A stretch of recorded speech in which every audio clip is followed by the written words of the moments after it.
Landon, how much persuasion did you need to get involved in this Legends project? Not a lot. I had the opportunity, I believe in December, to play in the Beckham UNICEF match, and I had a blast, a really good time. And I said to my agent after, if an opportunity like this ever comes about again, let me know.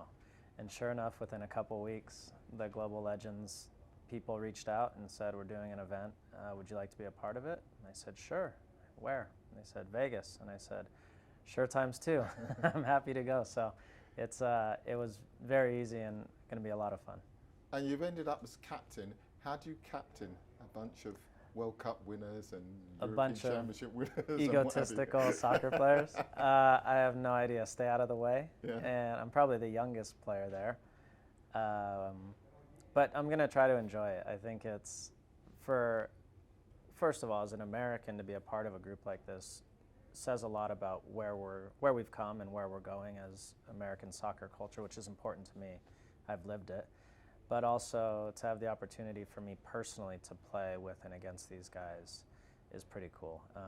Didn't have that opportunity. Actually, being one of the younger ones, I actually watched a lot of these guys play, like idolized them. They all played against each other, but I got to watch them and idolize them. So for me, it's very special. Now, I was reading that being involved has actually made you have second thoughts about maybe you could come back and play? Or was that just media speculation? Perhaps speculation. But what happens is I've been away for a little over a year now, and you get out there and you play and you convince yourself, whether it's rational or not, that you can still do it, and it's really fun.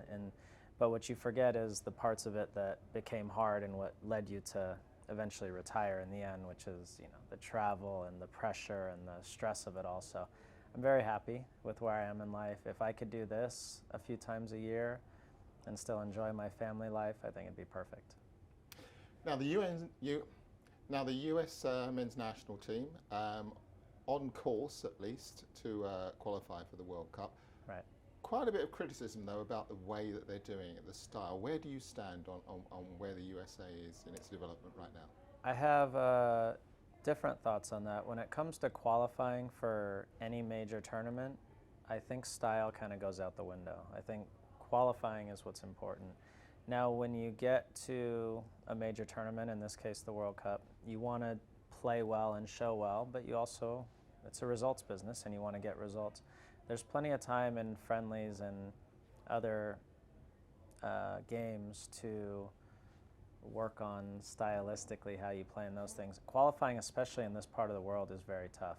You can be Barcelona, but if you go to Jamaica in the middle of the summer when it's 95 degrees and the pitch is bumpy and it's pouring rain, you're not going to play like Barcelona. You're going to play how you have to play to win the game, and a lot of times that's what happens in these games. So for now, the important thing is qualifying. I think we've qualified in 7 straight World Cups, and we need to make it 8. Do you think Jurgen Klinsmann is on the right track and has moved US soccer forward in the way that many people expected he would when you bring in a world-renowned coach? There's no question our national team is better now than it was 5 years ago in a lot of ways. Now, stylistically, we talked about perhaps it's not exactly what Jurgen had set out for when he first came in, but a lot of that is dictated by circumstances and the way things happen. At this point in time, what's important is qualifying for a World Cup, playing in a World Cup, and hopefully being successful in a World Cup. So he's advanced U.S. soccer in a lot of ways. A lot of the things that the team does now off the field, the professionalism, has really helped. And I think it's taken time for the players to fully understand what he wanted and what his objectives were. But you can't argue against results. And they got out of a difficult group in the World Cup, and they're on course to qualify again for the World Cup. Do you personally care where the players come from? Abby Wambach at the end of last year was heavily critical of Klinsmann for having too many foreign-based Americans who didn't even necessarily grow up or have any affinity with this country. It's just a flag of convenience. What do you feel about that? My personal opinion is, first of all, as Americans, most of us are not American completely by nature. My family came from Canada and emigrated before that from different parts of the world, so very few people are actual, real Americans in that sense of the word. What bothers me is when players choose to play for our country because it's a flag of convenience, like you said. I want players to play for our country who want to play for our country, who identify as American, who say, when they hear the national anthem, one, they know the words, two, they know what it means, and three, it means something to them. That's what matters to me. So I don't care where anybody comes from, or if one parent was born in America, or both parents, or a grandparent, or whatever. But I want you to care about what you're doing for this country and for our national team. That's what matters to me. A couple of big games coming up against Guatemala. What are you hoping to see from this US team? The last thing you want in this stage of qualifying is to get into the last game or the last two games having to get results. So they're in a good position now. They need to win, presumably win both of these games to qualify, and they should be able to win both games. Playing in Guatemala is a little tricky, but Guatemala at home is a game you should win. So I would expect that after 4 games out of 6, they'll advance to the final group. And then it's going to get really tricky because in the last couple years, the U.S. has lost at home to Panama, to Jamaica, to Costa Rica, to Mexico. And all these teams that used to fear coming to play the U.S. in the U.S. no longer feel that way. So it's not just that you get beat by those teams, it's now you've given them hope. And they come into all these games with hope that this will be the first time, but now they've done it, so they can say, listen, we did this, this, and this right, and we beat them in America. So that's the part that's going to get very tricky, but first things first, you've got to beat Guatemala. But come 2018, assuming that you qualify, let's assume, let's hope, what would be success for the US? Because you habitually a round of 16 team, and really, I'm sure the American public are looking for you to go to further because Americans have that winning mentality regardless of the realities of the situation. Yeah. Right.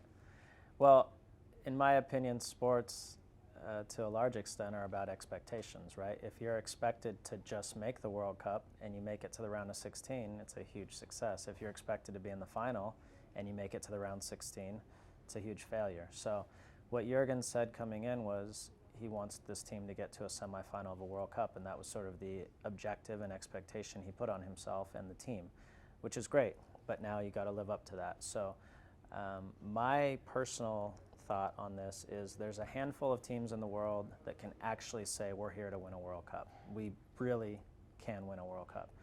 Then there's a group of maybe 10 or 15 that say we should get out of our group, we believe we can get out of our group, doesn't mean it always happens, and then we'll see what happens. And then there's a handful of teams that are just happy to be there. No, they won't advance out of the group, but they're happy to be there. The U.S. is in that middle group. We should advance out of our group. We've done it consistently now, the last 2 tournaments and in 2002 before that. So we should get out of the group. If you draw Brazil at that point or inform Spain or Germany, maybe you lower the expectations. If you draw a beatable team, maybe you say we can get to the quarterfinal, but that's sort of where I see it. Okay. Landon, let me ask you a quick question. Yes, Two sir. more things. Is there a way that you can answer one question in Spanish? Sure. If it's possible. And the other last thing is if you can say, hi, I'm Landon Donovan, and you're watching Bean Sports. Sure. Is it possible? That is possible. Alrighty, so... I want a 2-shot for this as well. yes. Okay. I'll ask the question, and then you answer Look at to Terry. please. Okay. Yeah. No, No problem. I won't respond because I don't Spanish? speak Spanish. You better start learning. The question is going to be related to the level of play of CONCACAF teams. Okay. On the international level. So Okay. I'm going to ask the question in Spanish, and hopefully we'll get something out of it. No problem. Muchas veces. Sorry. I'm not going to look at you because you will laugh. No problem. I've done this before. No problem. Se ha dicho que el nivel en CONCACAF a nivel internacional ha incrementado. Sí. Evidentemente, México no es la superpotencia que hace 10 años lo fue. Estados Unidos ha recuperado mucho terreno en la carrera, al igual como selecciones alternativas como Honduras, Costa Rica, Panamá. ¿Es un acierto del fútbol en general que este se ha incrementando o ha habido realmente un detrimento del fútbol mexicano? No, en mi opinión, esta región ha crecido mucho, ha mejorado mucho. Y yo creo que es porque equipos como Costa Rica, Honduras, México, Estados Unidos Guatemala ya tienen jugadores que van a otras partes del mundo para jugar. En el pasado, todos los jugadores de Guatemala jugaron en Guatemala. Ahora, algunos pueden jugar en Honduras, en México, en Estados Unidos, en Europa, y por eso se mejoran. Y en el momento, creo que esta parte del mundo está creciendo mucho. Lo que hizo Costa Rica en el Mundial pasado fue increíble. Y creo que en el futuro va a ser lo mismo. Y en ese sentido, ¿qué le hace falta al equipo americano para convertirse en un top world class team? Todavía nos quedan tiempo. Como otros equipos que no han tenido mucho tiempo para mejorarse, nosotros también necesitamos más tiempo para ser mejor. Y en el momento tenemos un equipo muy bien, muy talentoso, pero en el futuro va a ser más y más y más. Okay. Thank you very much, Landon. No problem. Really appreciate it. In the camera? You want me Yes. to do that? 3, 2, 1. What's up, guys? I'm Landon Donovan, and you're watching Be in Sport. Thank Be you so much. in Oh, Sport. can you do it again? It's being sports, isn't it? Sports. Sports Yeah. now. Oh, Be in Sports. 3, 2, 1. What's up, guys? I'm Landon Donovan. You're watching Be in Sports. Enjoy. Thank you so much. My pleasure.